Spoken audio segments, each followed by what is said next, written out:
We had race wars in high school at Monte High School with the Asians. You know, you were laying down, bleeding, right, shot for a few hours before the helicopter came. Yeah. He's like, I have a message from God for you. Work with the LA Department of Mental Health that focuses on Latino youth. I was a background dancer for Bad Bunny on the Grammys. I was on the Mayans. I sell fruta. I have a documentary coming out now. I do commercials for Street Kings. You know what I'm saying? Like, I don't sell chafa. Like, I don't represent nothing that's half-assed. You ended up at NASA. We were living that life of not giving up. We were living that life of just being gangsters, you know, and part of it was... What's poppin'? It's your boy Moses, a.k.a. Nomo, chilling right here inside the Lit Outlet Podcast. I got a very special guest in the building. I got Mr. Ceez Up One. My name is Jorge Urrea. I'm a motivational speaker. I'm a frutero. Retail sales for a very major cannabis brand in LA. Brand model. A little bit of everything, my boy. That's you know. Right. Welcome to the podcast, and also welcome to Southgate. The first and last time you're ever going to be in Southgate. The only time fools pull up to Southgate is to be on the Lit Outlet Podcast. Have you been to Southgate before? Yeah, man. I've been to Southgate. I actually kind of grew up in Southgate, spending time on my tia's pad. Oh, for real? Yep. And I got a good homie from Southgate, Tunes 187. He's with Ruthless Records. Okay. Easy E's son. He's from Southgate. So, yeah, shout out Southgate, man, for sure. Yeah, hell yeah. We got a very special podcast for you guys. I brought Ceez One on the podcast. He has a very interesting and story that we want to share with people. But let's just start from the beginning, dog. Tell us where you were born, where you grew up, the early years for you. Sure. Man, I was born in 1979 with a mother and a father that were addicted to heroin and alcohol and, living that fast life. I was born in San Diego. And shortly after, we moved to the SGV, to the city of El Monte, and that's where I was raised, pretty much. Okay. Yeah. So your family's kind of like from San Diego, Mexico, or? Yeah, I have family in Mexicali, in Calexico, Imperial Valley, Calexico, El Centro, and San Diego. Yeah. Okay. Still to this day. Yeah. What's your relationship now, like, as far as like? Do you see a big difference in El Monte when you were growing up to now? Oh yeah, man. So in El Monte, I was there. I was running the streets in the 90s. 96, 90, 95, 96, 97, 98, and so on. So El Monte was very. We had race wars in high school at El Monte High School with the Asians. Oh, really? So there was a big clash between the Raza and the Asians of all ethnicities of Asia, and now, man, it's just a lot different. There's beautiful homes, redone homes. There's a lot of new businesses. There's a lot of life. You know what I mean? In the city of El Monte, the Valley Mall area, which is now called Main Street, like that, has beautiful murals, and it's just a whole different place compared to the 90s, for sure. I think a lot of people that are not familiar with LA, they're maybe not familiar with so much of the Asian gangs, especially for people, I feel like in the East LA, Alhambra, SGV area. Sure. It's more of a factor, right? Sure. How was your experience growing up with Asian people? Man, I was in the riots in high school at lunchtime. There was one bigger Asian dude that we would always knuckle up in the riots. We would always find each other, and his name was Ceez. I don't know where he's at today, but he was pretty active. He was with it, and every time there was riots, which was like once a week, we would find each other and we would just get them up. It was pretty bad back then. There was a lot of innocent people that lost their lives behind that race war between the Asians and the Raza. Damn. Yeah, it was crazy. It was to the point where even Asians against Asians, and even the Raza against like just the 90s was bad. You know what I mean? And man, there was times I would go to school and I would come back the next day and people would be missing out of their seat, and it was because they got smoked. Oh shit. Yeah, there was a few times that happened, and it was a trip, dog. It was a trip, especially seeing someone every day, making them laugh here and there, and having a relationship, and then for them not to be there no more, and then they tell you like, oh yeah, they passed away yesterday or something, Yeah. But it was pretty regular, bro. It was pretty regular in the 90s, for sure. Yeah, I feel like especially like in middle school and high school, you start noticing people passing away, and then people like sometimes like they'll be, like you said, they'll be there one day, gone the next. And then it's like very traumatizing, but a lot of people kind of like move on from that shit pretty fast, right? Like a lot of fools like kind of like if you move schools from one day to another, or you get smoked, like people will just kind of move on with their life type You shit. know what? That's life, bro. That's, when we die, life goes on. Yeah. When our loved ones die, the reality of it is life goes on. Whether you learn from it or it made some type of impact, that's different. But from the realistic side of it, like if I die today, like yeah, my people are gonna mourn and my kids are gonna mourn, but time heals, and people end up dealing with it. And life is so busy that you have no choice but to keep moving, or else it could affect you. And there's people that make the choice to dwell on it for long periods of time and forever.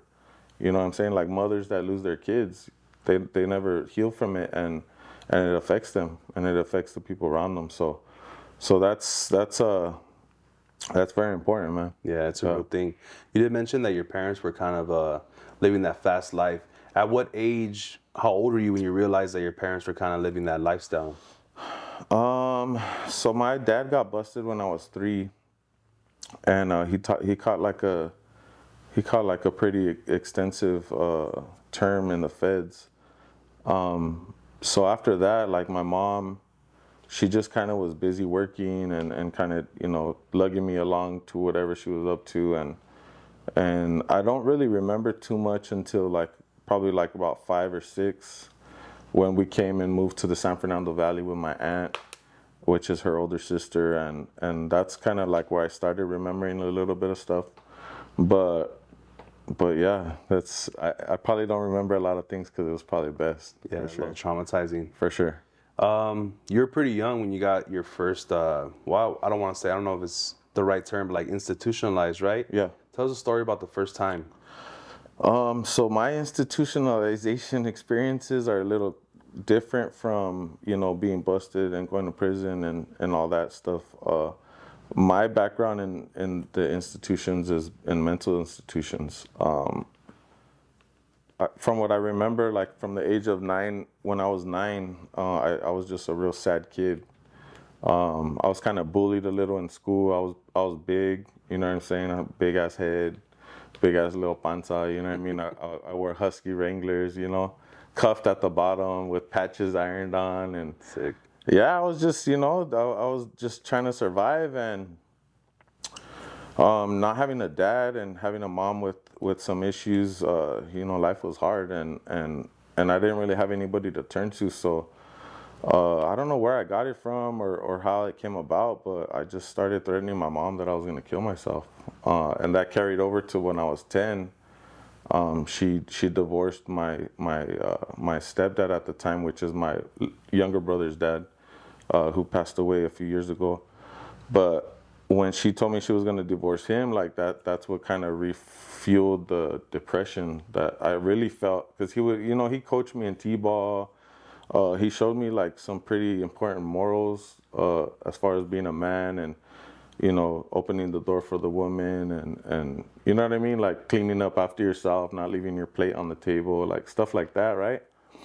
And so when my mom told me she was going to divorce him, and she kind of badmouthed him here and there, and it kind of hurt me low key. So I thought my world was ending. Like I thought, oh shit, like my stepdad's not going to be here no more, and I'm stuck here by myself with nobody, And so I just thought it was a perfect time to tell my mom that I was going to kill myself, in hopes that she was going to change maybe the situation. And I mean, now as an adult, I'm sure that was pretty traumatizing to her, and which led her to drink, and which probably helped her alcoholism really engage to the max, and she dropped my ass off one day. She told me, since you're telling me that all the time, it's a little worrisome, so we're gonna go talk to a counselor, and that's what we did. We went to a little facility down in Torrance. The first thing they did was showed me to the buffet, cause I was wearing huskies and shit. And I remember, bro, it was like a full-on cafeteria, soft serve ice cream, all kinds of shit, right? So after I finished eating my meal, I found myself backtracking to the office where the counselor was. And when I found her office, she was in there by herself, and my mom was gone already. And I told the lady, like, "Where's my mom at?" And she's like, she gave me the little pat on the shoulder, like, "Oh, you'll be staying here. We got some things to work on, and your mom's concerned, and so on and so forth." And that just started the whole roller coaster of just always being enraged, and just now I started using my size to my benefit. Like I was a big ass 10-year-old kid, so I was just swinging on everyone, and it was pretty fun. Yeah, for sure. It was just fun to be. At the time, it was fun to be the center of attraction. You know what I'm saying? Like, once you start fighting in those facilities, they put everything on lockdown and they tend to you, and I would laugh at them like, "You guys are out here for me. If it wasn't for me, you guys wouldn't have a job, type shit." So, and I was at 10, 11, 12 years old. I ended up being there for like 2 years, 2.5 years. Damn. And that was the beginning. That was the beginning to a rough one, for sure, for a while. Do you feel like you learned even the threatening your own life stuff or how to deal with problems from your mom? Yeah, for sure. You learn a lot from your parents. You absorb a lot from your parents.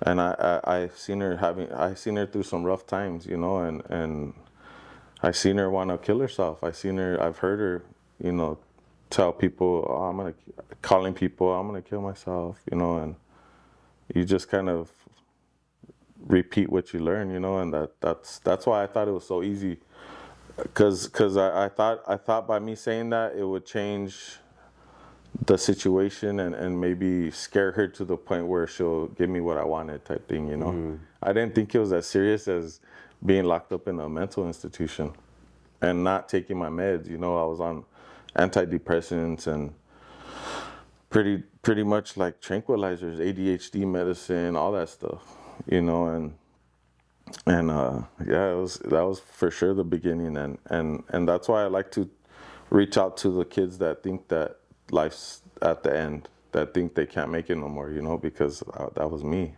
Do you feel like there is maybe a different path that could have been taken for you not to end up? Because I feel like putting you in a mental institution at that age is a pretty last resort, pretty harsh thing to do. Do you think that was the only answer for you looking back on it? Like that's the only thing that was going to help you? Honestly, I think all I needed was a hug. I don't think I was, I think I was depressed, and I think that runs in my family and in the blood as far as like mental health and depression, because I could always I remember just waking up wondering why I woke up, and it happens even recently. And so I don't think it was, now as an adult, I don't think it was like a bad decision that my mom made. I don't blame her. Because say, for instance, you think to yourself, right, God forbid your kid tells you that, and you kind of downplay it, but they do end up killing themselves. Then what? So now you're going to think to yourself, and I could imagine my mom thinking, what if this fool does really kill himself and I don't send him somewhere to help him? And so, it's all love with my mom even to this day. Like I don't blame her for that. I could understand how it must have been pretty bad for her for me to say that all the time. And then another thing too was I was big. Like she was probably like, "Dang, how am I gonna handle this kid?"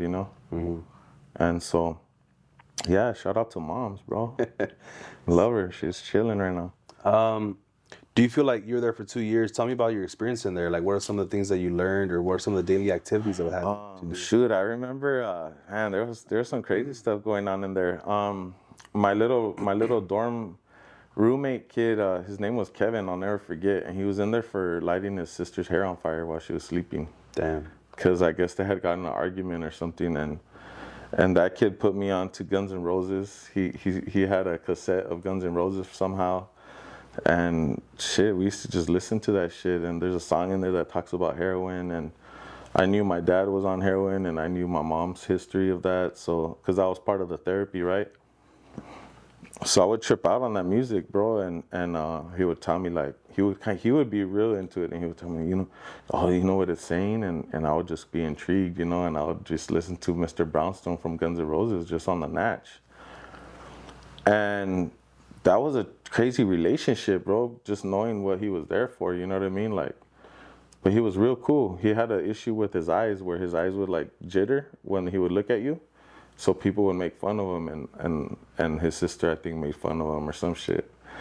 And so, man, I remember just chilling with him a lot. We were in the same dorm for a while. And then, as crazy as it sounds, bro, one day I was walking down the hall. I think I was going to school because you regular program every day. You have different classes, different therapies, all that. Yard, all that. And I was walking down and I hear George, and I was like, what the fuck? And I looked back and it was my stepdad. I guess my mom put him on some type of condition to where, like, if he wants to save the marriage, he has to go through this thing because he smoked a lot of weed. And so he was in there, bro. And I remember seeing him, like, what the fuck? And I was like, what are you doing? He's like, oh, I'm in here too. Your mom put me in here too, And I was like, what? And he would tell me, like, behave, bro, like, you're all right, just behave, and we're both going to be out of here. And so that had a lot to do with me behaving, and I ended up being a mentor for the new kids, and we ended up I would, like, be a leader and going on outings for the weekends with them, and it was pretty cool. Like, once I programmed with the program, it was pretty cool. Like, it was a cool life experience. I went boogie boarding for the first time with them as an outing, and now, like, that's my favorite sport. That's my favorite hobby when I don't have nothing to do. Sick. And so, like, I learned something from it, both bad and good. I learned how to cause excitement and just cause destruction. One thing about those places that was pretty traumatizing, and it affects me to this day. I hate putting seatbelts on because every time I would get in trouble, they put you in a room and they strap you down with leather restraints, like your feet, your arms, your wrist, your head, and your waist. And they leave you like that for 4 hours until either you cry it off, sleep it off, or take a nap or something, But I remember that was pretty hard. Like, I would try to fight these fools with my life, and they were just so strong, and I would cry myself to sleep, and even till when I was older in life, I would cry when I would fight. Like, I would just I would have so much emotion that I'll be fighting fools and tears would just be coming out of my eyes, and I think it's because of that.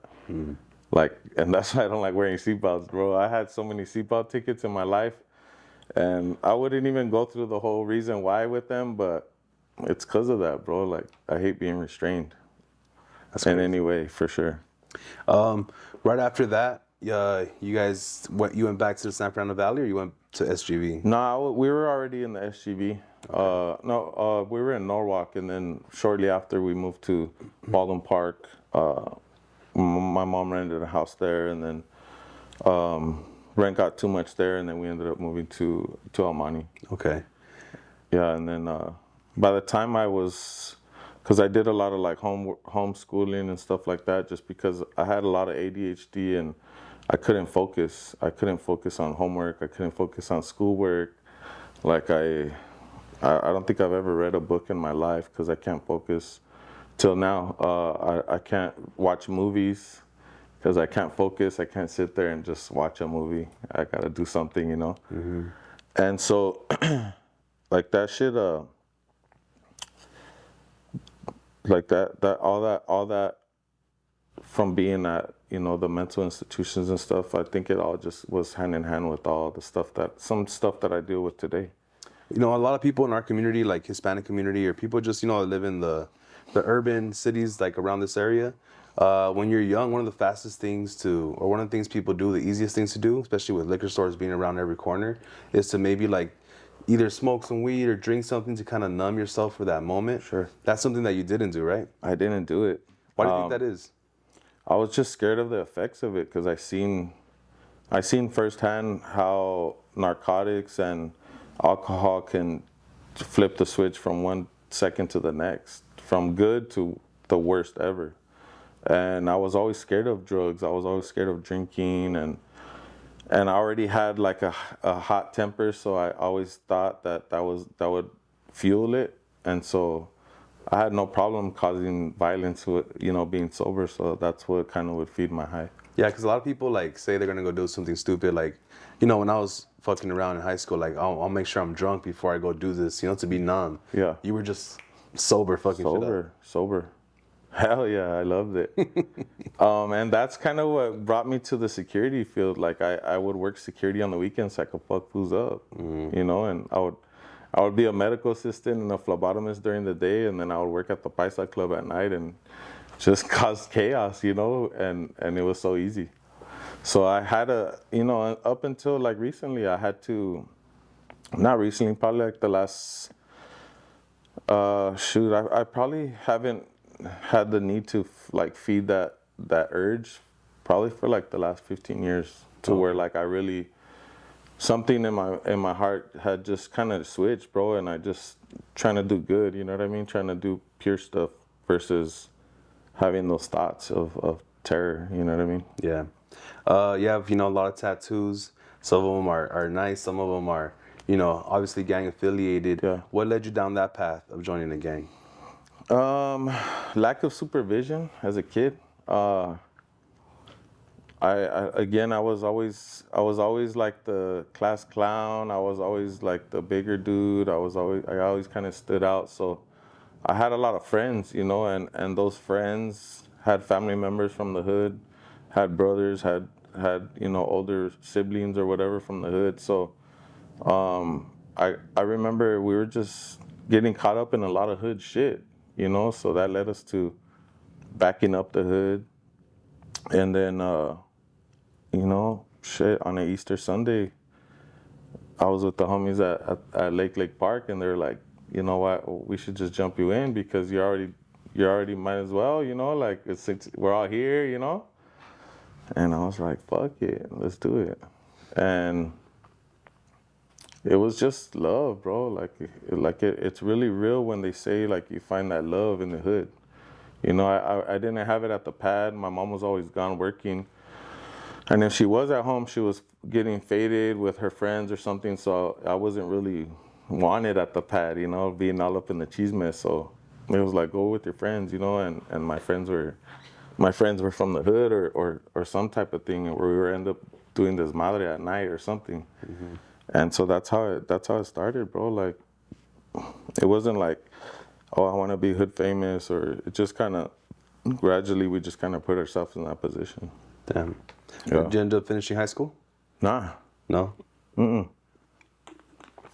be very honest with you, I don't have a diploma to this day, and I worked for NASA for 9 years. Yeah. But I don't know. I just kind of happened to get by,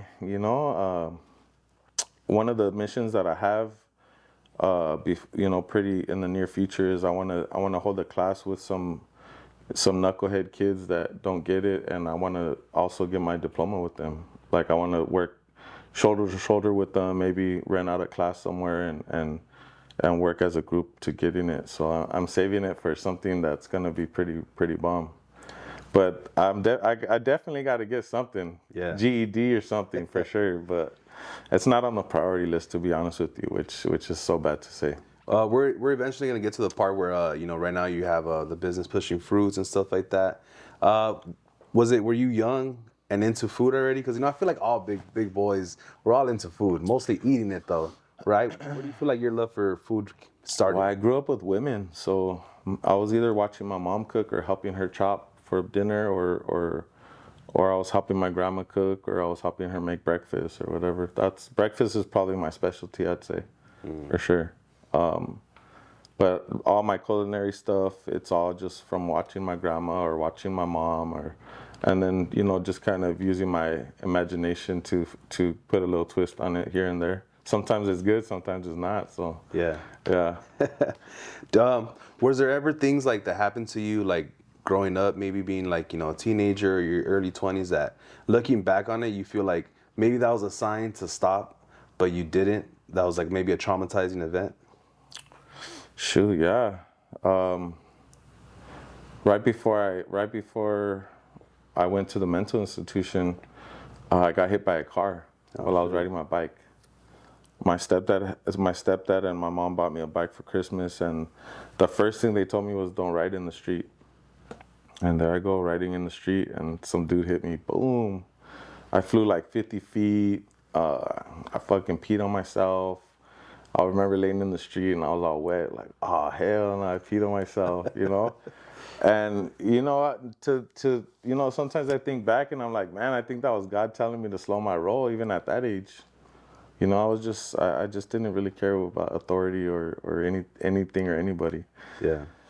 And you know, and then down the line, like a lot of things happen, bro. Honestly, that has a lot to do with why I've changed, is because I feel like God, San Judas, La Virgen, like I feel my grandma, my dad, I feel like all my past relatives have helped me get to where I'm at today because they know where my heart's at. And I feel ultimately like I pray a lot, bro. Like I was in Culiacan, Sinaloa last week, and all I can think about was to go to see San Judas, you know, and even though I was there for other reasons, but that was my priority in my mind. And yeah, I lit a candle to like, it was just an amazing feeling. And that just, I feel that my life has been spared so many times that I would be a fool to keep testing it, you know?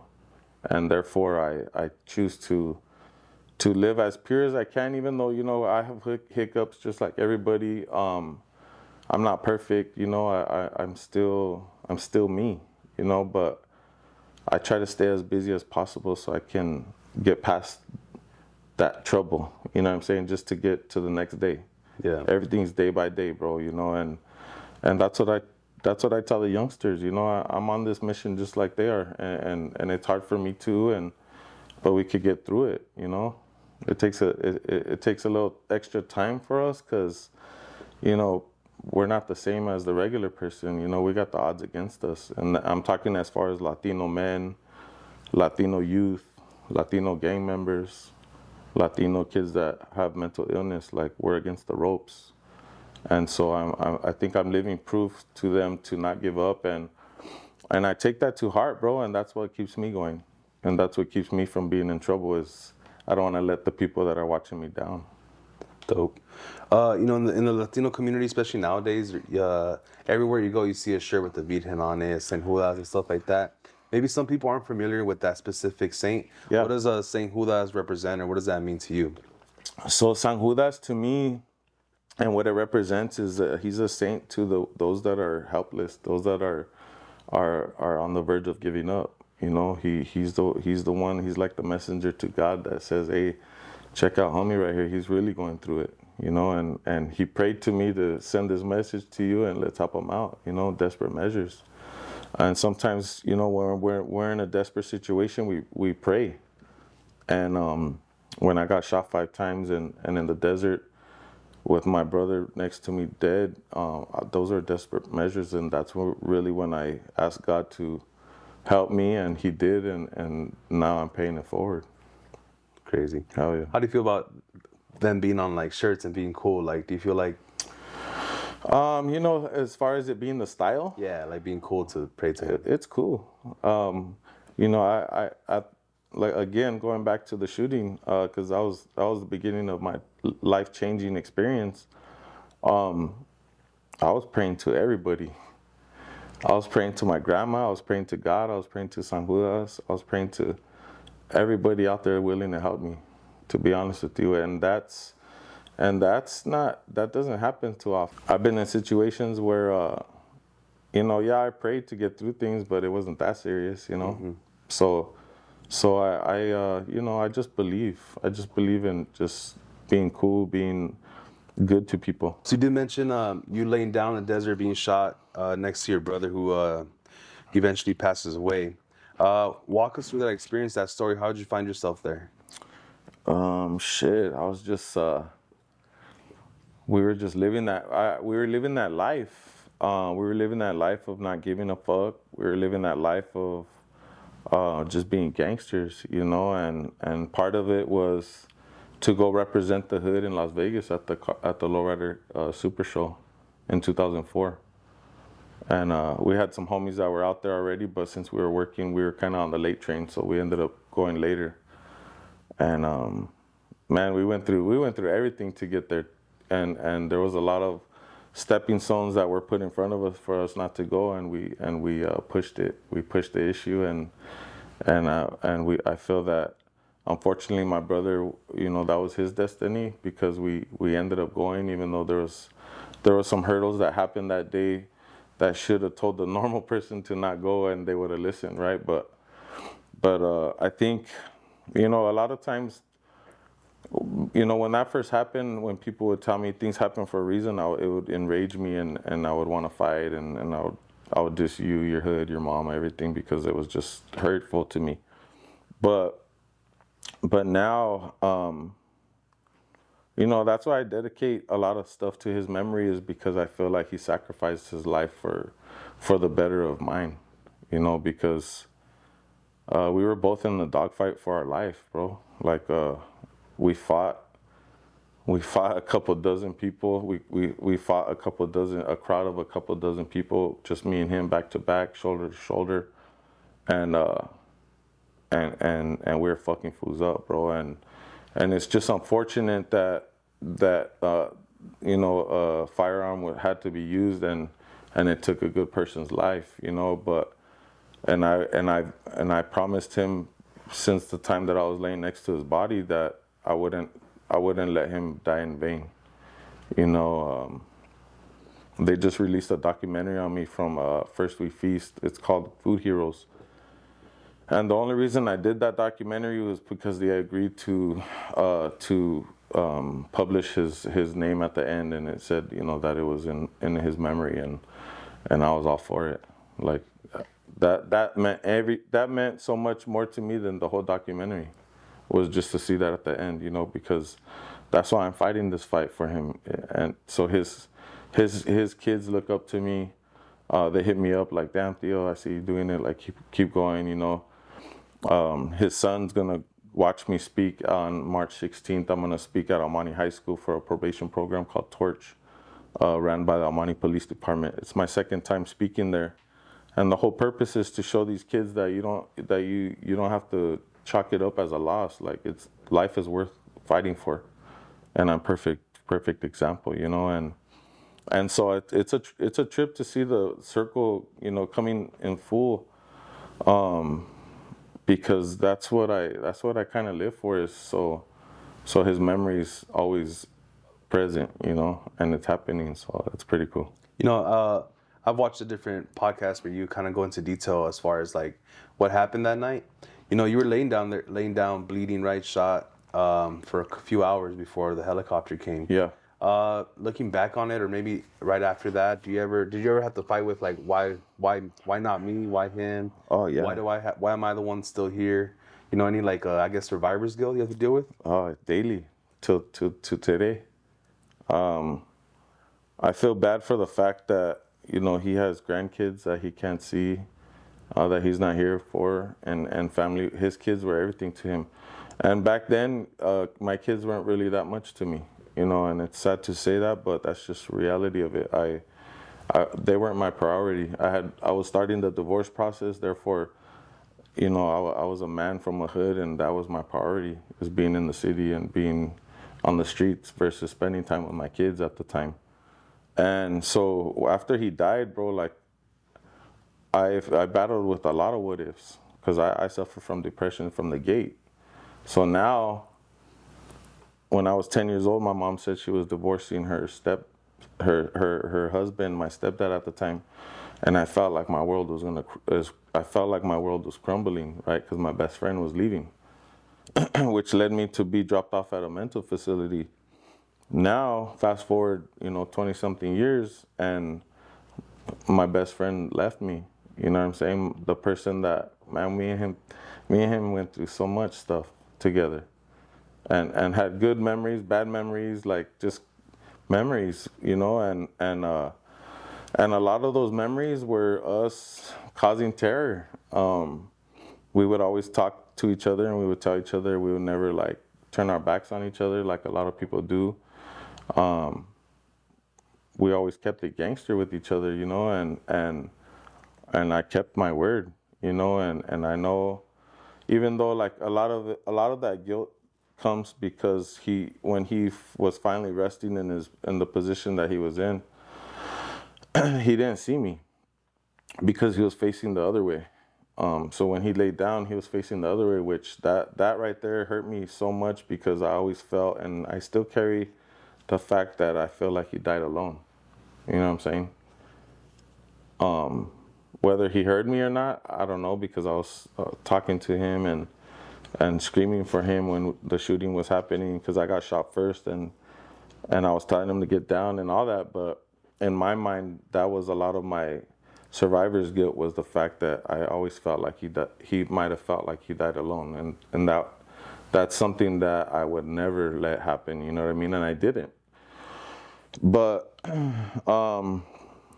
going back to the thing when people say like things happen for a reason, now I realize that I think the reason is now because he's helping a lot more people now that he's in heaven, because I feel like he's helping his kids be who they are today. I feel like he has more of an impact on people, and I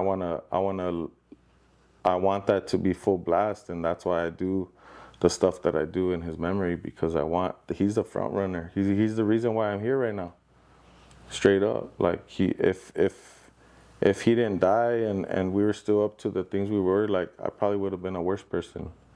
But because I take it that way, and I take it to where like God spared my life because maybe I do have a different purpose here, and I think about it like that, and I don't want to let him down, which is kind of a lot to do with why I help a lot. I help a lot of people. It's also medicine for myself, but at the end of the day, like I want to make him proud, and I want his spirit to know that he's living still. You know what I'm saying? Mm-hmm.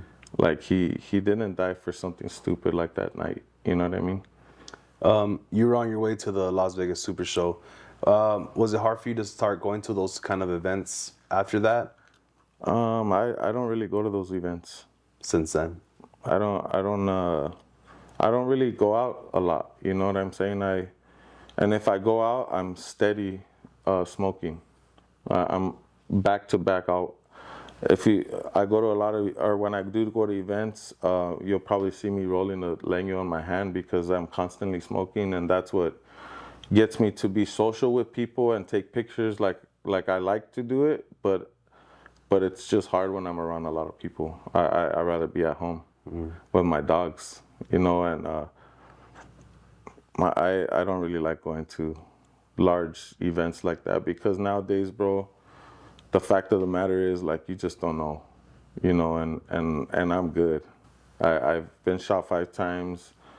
The rehab of that is torture. Like, shout out to everybody who's going through rehab from a gunshot or from an accident, because that bro is worse than the actual incident itself. Like, rehab is gacho. And so I don't like to test it, dog. I'd rather be at home smoking a joint, planning on how I'm gonna save the world, versus just being out in the limelight and drinking and just, you know what I'm saying? Like, shout out to those that do it, and I hope nothing ever like that crazy happens. But me personally, I'm safer at home alone with my family. Damn. Yeah. But after that happened, you still found yourself locked up, right? Yeah. That was the beginning to a rough run, because my anger and my sadness is automatically transformed into I don't give a fuck, and my sadness, with like a lot of homies and a lot of Latino youth, their sadness is translated into anger and hate and terror, because they don't want to show weakness, right? And that goes for me. Like, I hate crying. If I cry, it's in my car while I'm in traffic with my windows up, and I break down. But to cry in front of somebody, it's pretty hard. The last time I cried in front of somebody was probably my homie right here when my dog died last year. Like that shit was rough. That triggered a lot of depression. He died on St. Patrick's Day, and that shit was tragic to me, and I couldn't help but to cry in front of the homie at work, you know. But you know, I a lot of my purpose is to show the youngsters that it's all right to go through it, but it's even better to fight through it and be better because of it, you know. What was like the final, like the last straw where like, all right, something happened and you're like, you know what, shit has to change. I'm gonna start whether transferring over to something more positive, or like, what was it for you? Like, what event was like when you finally realized, you know, I gotta change my ways? Shoot, I was in Supermax fighting 23 years for attempted murder. I was involved in an incident that my mom's husband ended up getting ran over because of it. And while I was fighting that case, I was back to not giving a fuck, representing my barrio. My homie, he was in charge of the area where we were busted at, and it was even more of a reason for me to give it my all. You know what I'm saying? I'm one that I don't really half step a lot. I give it my all in whatever I do, whether it's in the corporate field or in personal life. So I was in a I don't give a fuck mode, bro. And once again, God put something in front of me, and I feel He put that in front of me to kind of pump my brakes and for me to believe, bro. I was coming back from court from watching my mom testify against me, against the case of her husband and shit, and I was in the stress box, bro. Like a bunch of shit was happening in my life. Like it was a rough time, and because of that, I was ready to beat people up, and that's what I was doing. I was fucking fools up, you know. When it was time for a calentada, I had a big ass cast on my leg from getting shot, so I would just stomp fools out, you know. And they'd be like, "Hey, football, after lunch, the homie's gonna get it. Be on standby." And I would come and stomp them out with my plaster cast, bro. And one day I'm stumbling into the dorm after court, bro, and this African American dude. Right when I walked into the dorm, some African American dude rolled out from the bottom of his bunk, and he stepped up to me, and he was like 70 years old. He looked like a homeless, smoked out, like meth dude, you know, like Snoop Dogg but short. You know what I'm saying? Sucked up, matty cornrows, all gray, rough, bro. And he comes in front of me. He's like, "Hey man, can I talk to you for a second?" Mind you, bro, I'm stomping fools out. Like I'm Monte to the end of it right now. Like it's Supermax, just living the life, you know. And he's like, "Can I talk to you, bro?" And I'm trying to swerve him because I'm coming barely in, bro. You're the center of attention. When the gate pops, everybody's watching to see who walks in, and there's good old Cokes from Florida is walking in, right? And the black dude stops in front of me, and I kind of try to swerve him. He's like, "Hey man, I have a message for you." And I kind of look back like, "What?" And he's like, "I have a message for you." I'm like, "What do you mean?" And right away I thought had something to do with the shooting. So I was like, "What do you mean? Wait, like what you talking about?" You know what I mean? And one thing with me, I'm always respectful, bro. Like it don't matter what race you are, I'm gonna be respectful. But I might not like you, but I'm gonna be respectful, you know. So I didn't know the dude, and he was from a different race, but I kind of gave him the look like, "What?" But I was trying to keep it respectful to the older dude, and he's like, I have a message from God for you. And I'm like, "What do you mean?" And he's like, "I'm a prophet from God, and I'm here to tell you that you're here for a purpose. Like, don't fuck it up right here. Like, this isn't the end of it, you know. Just start praying." And I was kind of confused, like, "What are you talking about, dude?" And he's like, "Look, man," he's like, if you don't realize that God has you here for a purpose, he's like, he's gonna pluck one of your kids from this earth to make you realize that he's pretty much the showrunner, you know. And I was like, "What?" And it just hit so hit so crazy, bro, that I was in tears. And because it felt so real, like the way he was looking at me and just the way it felt, bro, like there's 80 fools around me and I didn't hear or see not one of them because I was so engaged into this dude, you know, and he prayed for me and that night on, bro, that night I remember I was going to sleep and I prayed, and the next morning I woke up and it was like kind of like the gray cloud went away, dog. Like I had a different feeling in my heart. And so I started praying a lot. My mom, even though she was testifying to me, she was sending me, that's why I'm such a believer in San Judas, because she was testing me. I mean, she was sending me a lot of copied oraciones, you know, like she would put the oracion thing on the copy machine, take a copy, and she'll send it to me. And she would tell me, like, pray a lot, mijo, like, I love you. Even though she was going to every court, you know? And so, yeah, I would pray, bro, like 9 times a day for 9 days, and then I would do it again. And I was kind of getting a little obsessed with it, but I ended up getting out, dog. Like, it was rough, you know, but I was seeing the miraculous actions that I was asking for.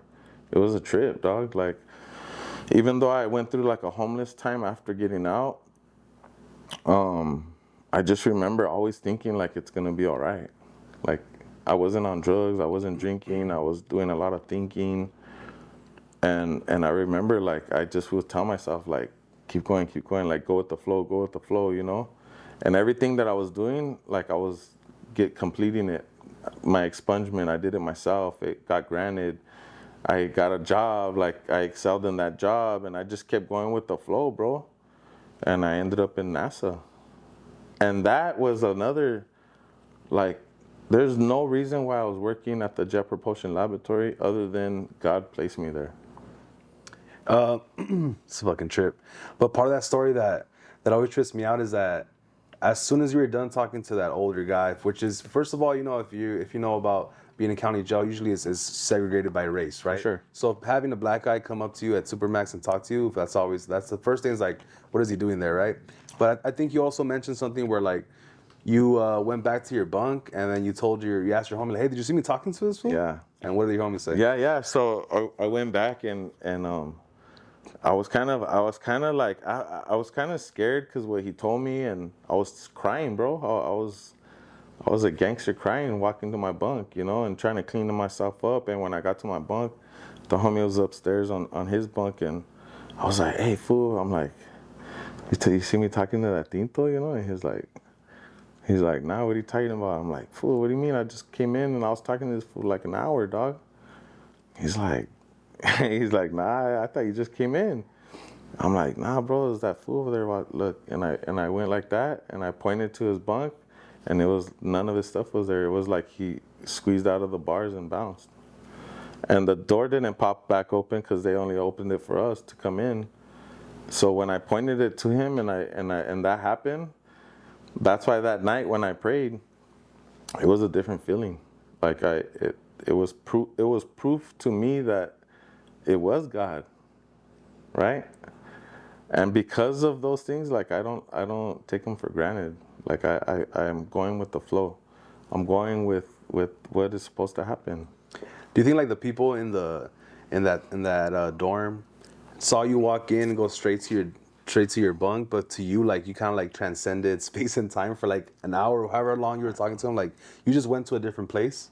Honestly, nah, I was there, that's for sure. Yeah. I was definitely there, but I think maybe I don't know, like I can't tell you why nobody noticed me talking to that dude, because that's a big no-no. You know, and that's why I was kind of like impatient knowing what my homie thought about that interaction or how it looked from the outside, because I was accepting to what was gonna happen next, which was a calentada under the fucking stairs, you know? Right. But nah, bro, like nobody ever mentioned nothing, bro. So you're the only one that saw him. Bro, I got on the phone right after, and I was crying on the phone, like checking on my kids, because just felt weird, like something wasn't right. Something wasn't right, but it was right, you know what I'm saying? Like it was kind of like maybe, I don't know, like It's a crazy experience. And that right there, like the shooting didn't change my life. The shooting, that didn't change the way I thought. But that interaction that night in Supermax and I think like 720 dorm 728, that shit changed my life forever. It's a trip. 100%. You did mention that you got out, you're homeless for a bit. You expunged your own record and you ended up at NASA. Yeah. Okay, tell me the story how you ended up at NASA. So straight up, I ended up at NASA because not only God blessed me with it, but I met my girl, and then along the line, her mom ended up having a affiliation with NASA. She worked for a contractor and she was the HR manager for like 35 years or some crazy time, and she saw my work ethic when I was with Time Warner. She saw me working all the time and, still doing stuff around the pad and like just always active, And one day she was just like, but at the time I was paying crazy child support, so they were taking a lot of money out of my check, which I wasn't like. My checks were like $20, bro, after 6 days of work, And she was like, maybe I could help you get a better job. Shoot me your resume. And I was like, I don't even know how to send an email, put it that way, and she, like, with time, she ended up helping me with my resume, and then she's like, you know what, I'm gonna shoot it out there and see what happens. No guarantees, but it's worth a try, And a couple months later, a recruiter called me, and they offered me a entry-level position working in a data center, like as a just a tech, like, doing easy shit, making sure things are plugged in, labeling stuff, you know what I mean, following a map, how to label things. And man, I ended up getting hired, bro. I was one out of 12 applicants the only one that got hired for the position. And I went through like 4 panel interviews. My immediate boss was a immigrant from the Czech Republic that came over here and ended up being an electrical engineer for the military. My other boss that was on the panel interview, he was a engineer from China.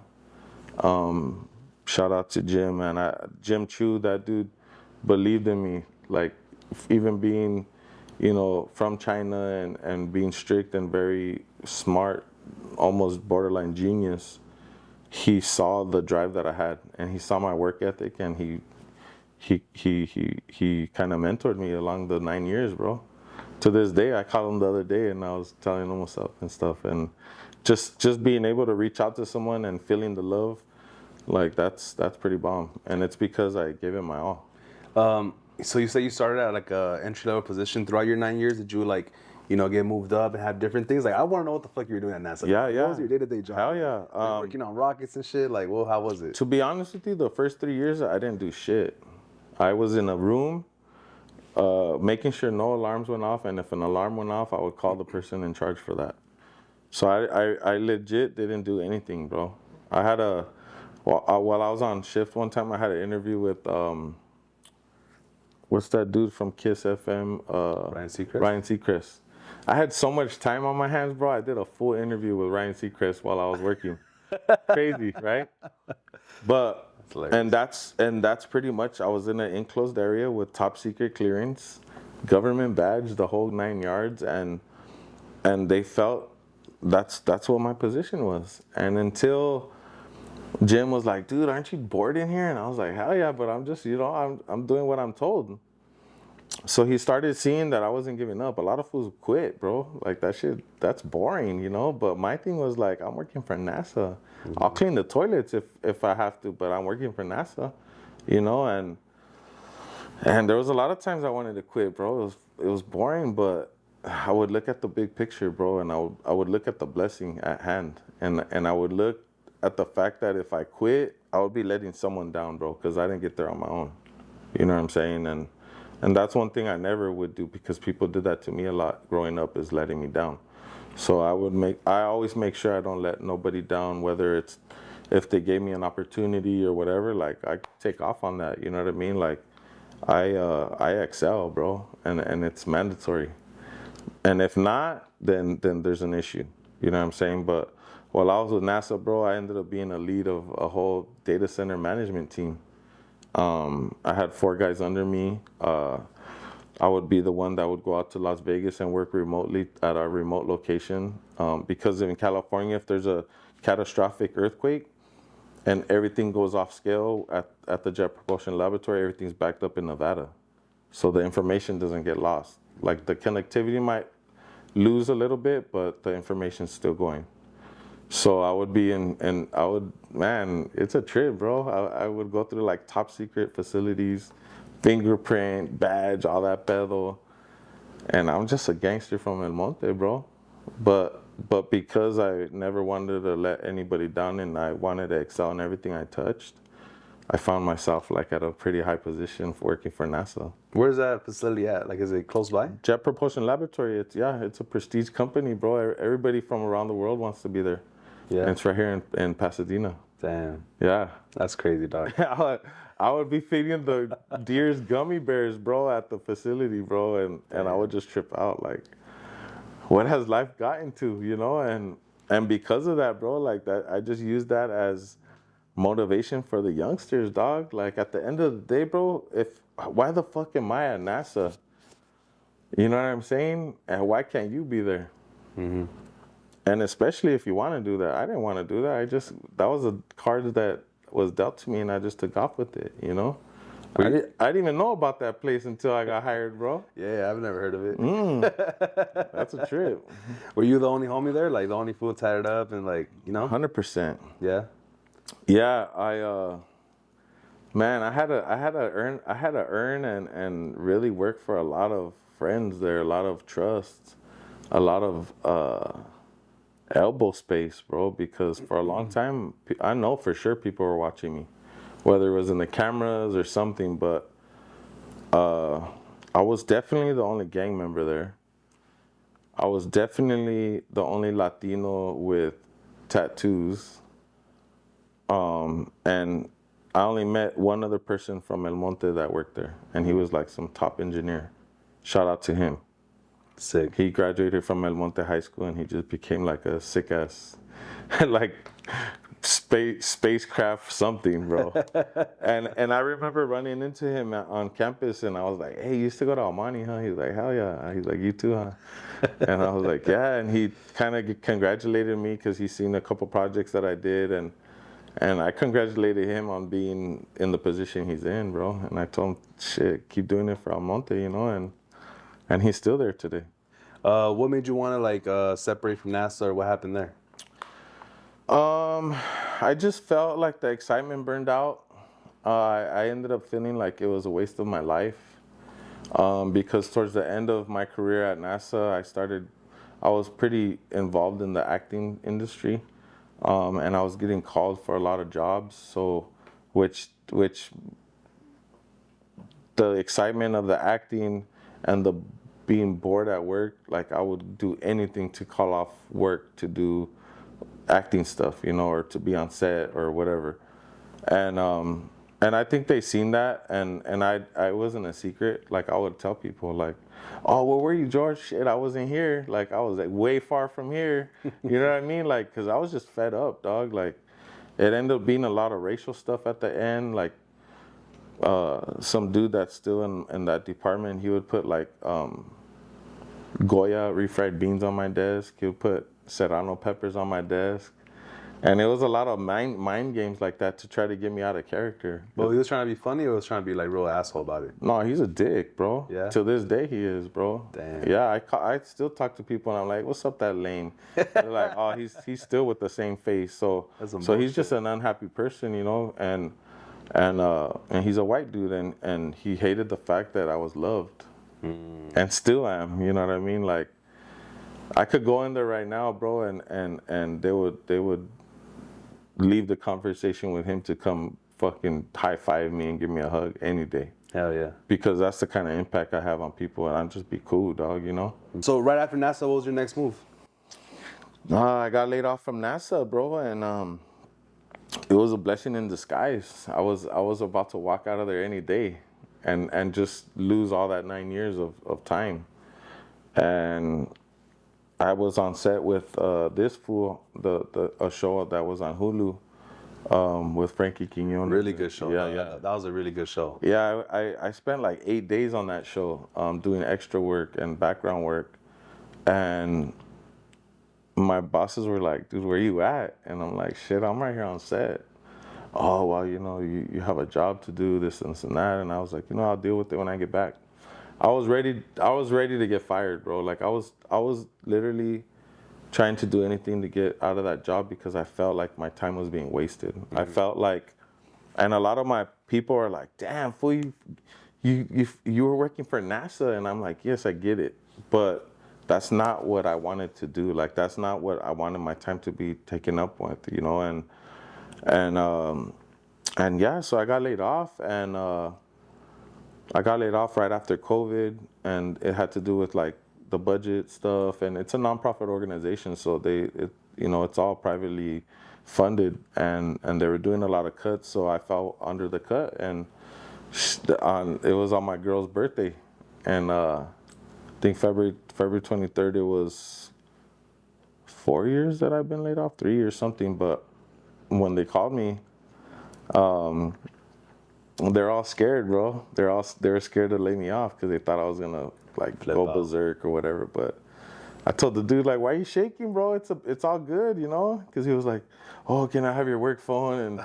And I handed it to him, and he was like, "Oh," like, and he's telling me how he has a bad knee, and I was just like, "Bro, like, you're doing me the biggest favor ever. Like, don't trip, bro. Like, it's all good." And, "Are you sure?" And I'm like, "You're doing too much, my boy." Like, Yeah. And so, man, that was the beginning to a lot of great things, bro. A lot of great opportunities. I'm working on a podcast myself. I'm working with speaking to youth. I'm working on my book. I work for an amazing company called Street Kings. Man, like, I would have never been able to do none of this if it wasn't for me getting laid off. And I feel like it was a blessing in disguise. Because you got laid off instead of quit, like you got to keep some of your 401k and all that good stuff. Man, I cashed all that shit out. You know what I mean?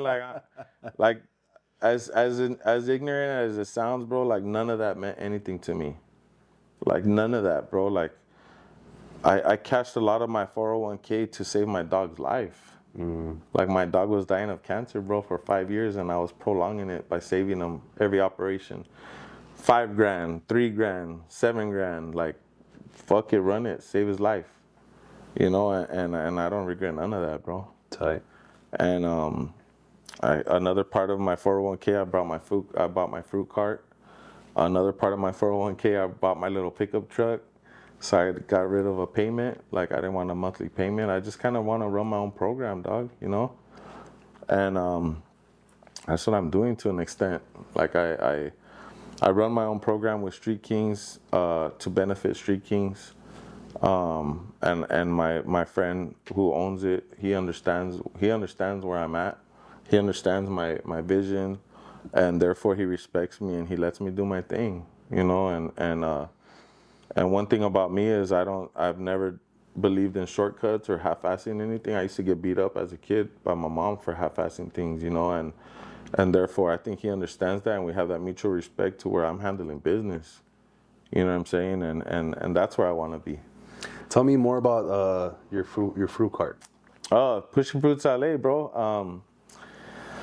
Pushing Fruits LA originated from me stopping at the frutero before I got home, bro. And I would just talk to the señor for an hour, bro, and just pick his brain about what he does. And I did a lot of illegal hustling in my life, and I always needed something to fill that cash void, bro. Like I always needed that cash in my pocket, and the next best thing was being a frutero, because homie would tell me he would make like $700 a day cash for like a cool little 5-6 hour day, and I really listened to what he had to say, bro, and I never he doesn't sell there no more, and he hasn't for years, but that dude inspired me big time without even him knowing.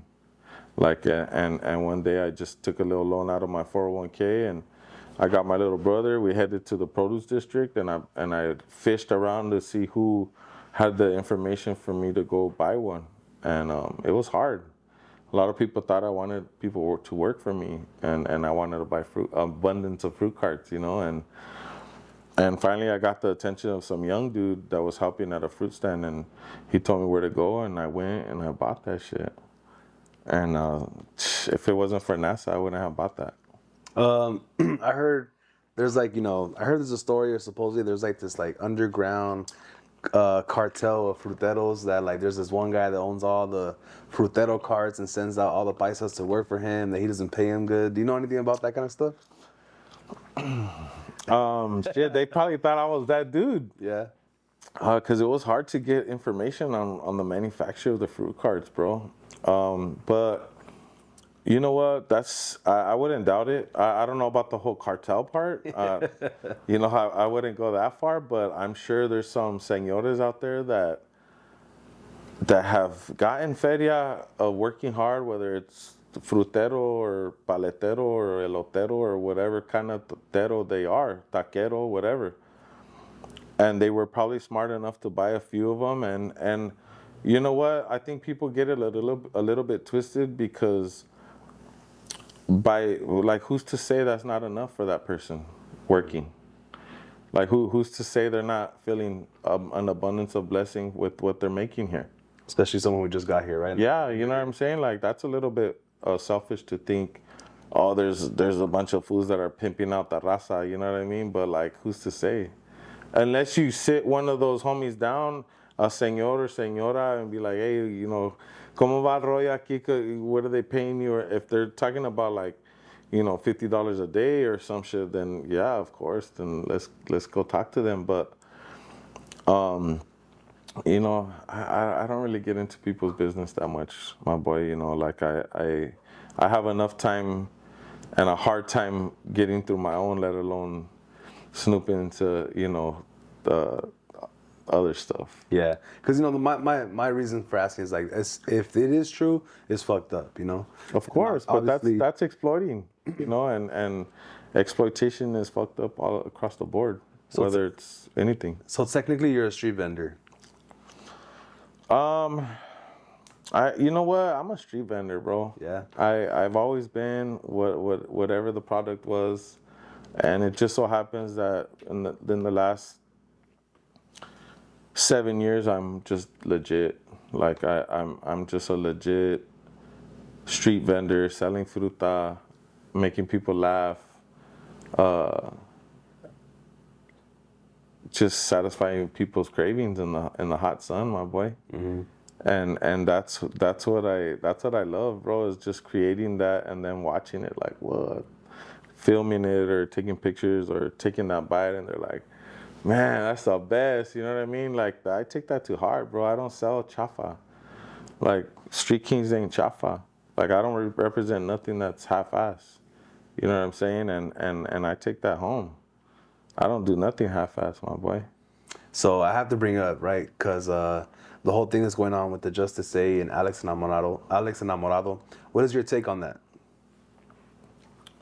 Man, I'm gonna have to say that I'm gonna go back to the part where I have enough problems navigating my own life. You know what I'm saying? Like, those homies, they believe in what they believe in, and they're fighting for what they fight for, and a lot of it has to do with street vending.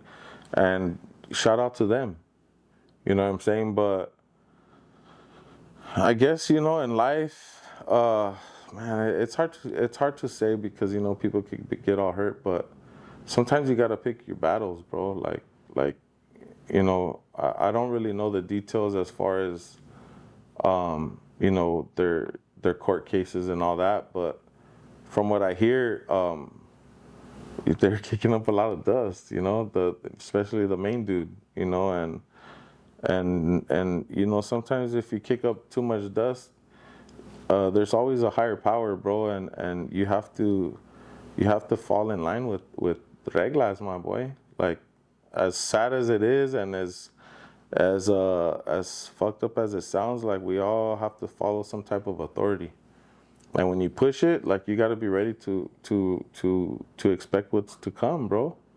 You know what I'm saying? Like, I feel bad that their bails being, denied and all that, because everybody should have the right to fight their cases from the outs. But you know what? They're the front runners for that movement, and sometimes you gotta take the putazo, and shout out to them, bro. Like I hope that their court cases work out. I hope that I see the support that they have, and I know a lot of people that are in that movement, and I just I just got I just like to stay to myself, and I do my support, I do my outreaches, I do my thing, you know what I'm saying? Like, I'm all about helping people, but I'm also, I like to be a little bit to myself, and I like to stay out of the limelight now, Mm-hmm. So yeah, it's unfortunate. Tell me more about how you help the youth. I'm doing a lot. I work with the LA Department of Mental Health that focuses on Latino youth. I'm involved in a few programs that they're running. One of them is my own podcast. I'm on contract with the Department of LA County Mental Health, and part of the contract is they want me to follow the idea that I presented to them, and the idea is by saving kids through the culinary arts, and not only kids, but anybody that's between the ages of 18 and 25. Mm-hmm. People that have been through institutions and that have survived on cooking for themselves. Well, I'm going to give them a platform to show that skill and to navigate their life through cooking, and sharing what they've been through, and I feel that cooking is a good therapy, a therapy tool to deal with, deep thoughts and depression and stuff that you're going through cooking. And so it's coming alive, and that's just something that's real big this year for me, and it's a goal of mine. It's called Breaking Bread, the podcast. So that's pretty cool, man. I'm gonna share the podcast world with you. I appreciate it. Welcome. Yeah, thank you. How can someone reach out to you? Like, say someone's between that age, or say even younger or older. Like, what's the best way to get in touch with you? Man, you could send me a message on Instagram. Whether it's the Pushing Fruits _LA Instagram, or my personal Instagram, which is _CEEZ_UP_1, Ceez up 1. And a lot of people think it's because my name a lot of people think my name's Caesar because of my Instagram handle, but the real reason behind that is I try to be always above 1. You know what I mean? Like, I had too many days that I was number 2 and below 1. Now it's always up 1. Like, I'm always winning. You know what I'm saying? And I'm promoting winning in a legit way. What does Ceez up mean? Like, what's the Ceez part? The C, my nickname is Cokes. When I was a kid, I was called Coqui because of my name Jorge. Coquito, Coqui. So I always had this name C connected. And again, it's C always advancing. Like, Coqui's always advancing. Cokes from Flores is always advancing, whatever it is, like however you want to take it. But I'm always up 1. I almost lost it a few times, bro, but I tried to make it a point to be up 1. Tell me more about the, because Mexican or Latino men, we're very machismo, and we don't like to be whatever labeled as soft. Sure. But you do have a history of modeling, right? Yeah. And growing up, it's like, oh, this was a model. That's a way to make fun of you, right? Tell me more about your model experience and how you deal with it, how you got involved, and how you got started. Shoot, how did I get involved? I think someone reached out to me and asked if I could take pictures with their clothing brand, or with their shirt, and I did, and I just ended up being a brand model with a company called Hood Raised. I've been with them a few years, and they're the primary clothing brand that I work with, just because I ended up being real close with the owners, Johnny and Chris. They're from the east side of Los Angeles, and we just end up being cool homies. So I do a lot of work with them. But from there, like, I did some shoots with Solon. I did some shoots with a bunch of different brands. I did a shoot with Samsung to promote one of their cell phones, and to promote a show on Hulu called Exposure. It was a photography show. That was pretty sick. But you know what, bro? I live my life just rolling with the punches, and if it has to do with modeling, shoot it. You know what I mean? Not this New Year's that passed, but the one prior was at 2023. I did my first runway modeling show. Sick. And it was like predominantly African American clothing, and I said, shoot it, like I'll put that on, you know, and the designer was surprised for me to say that, and she put me on, and it was pretty cool, man. It was, I just my goal this year is to put my dog into modeling. Sick. I have a big dog. His name's Kane. He's a XXL bully, and yeah, he's a beautiful dog. So why not give him some exposure? You know? Yeah. I think, especially nowadays with Instagram and like social media, like from the outside looking in, it looks fun. Obviously, you get exposure.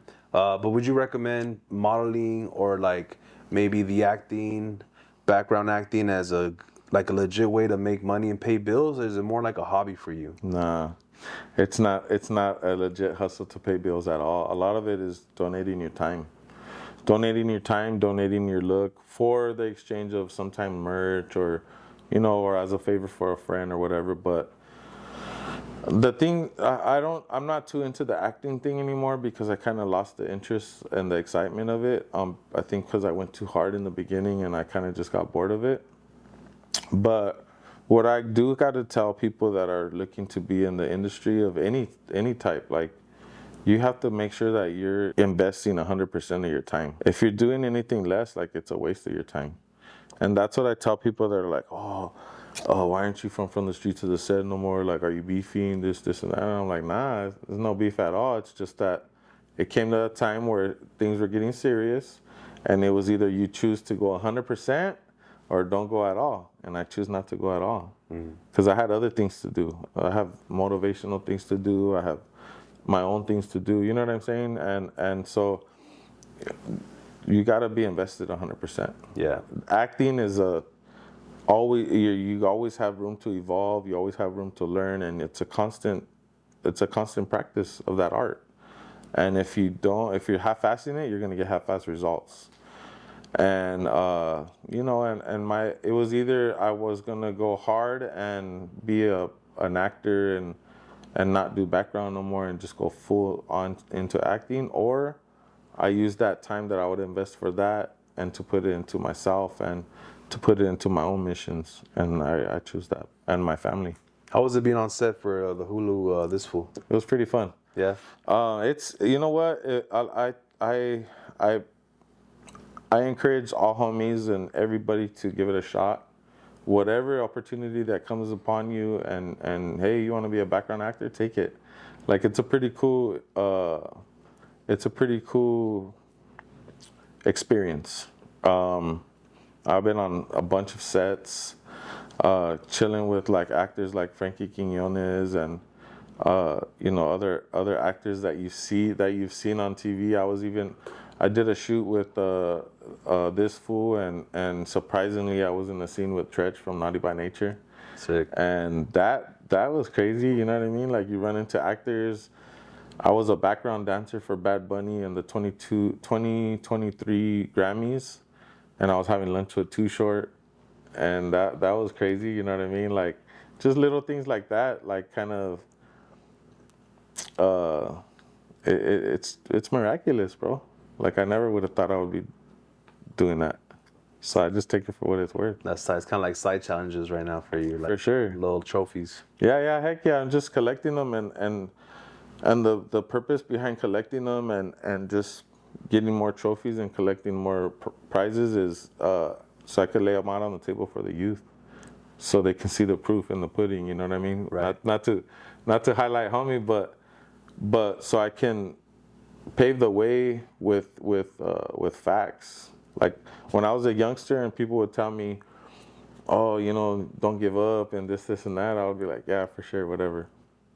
But I think I keep it a little bit more personal, and I keep it transparent and 100% with these youngsters, and I show them what I do. Like, and that's why I keep collecting different trophies. Boom, boom, boom. So I could show them, like, I was a background dancer for Bad Bunny on the Grammys. I was on the Mayans. I sell fruta. I have a documentary coming out now. I do commercials for Street Kings. You know what I'm saying? Like, the world is revolving so fast that you got to dip into a little bit of everything. Tell me more about the book. You say you have a book coming out soon? Yeah, I'm working on a book. It's called Why Me, and it's just my story.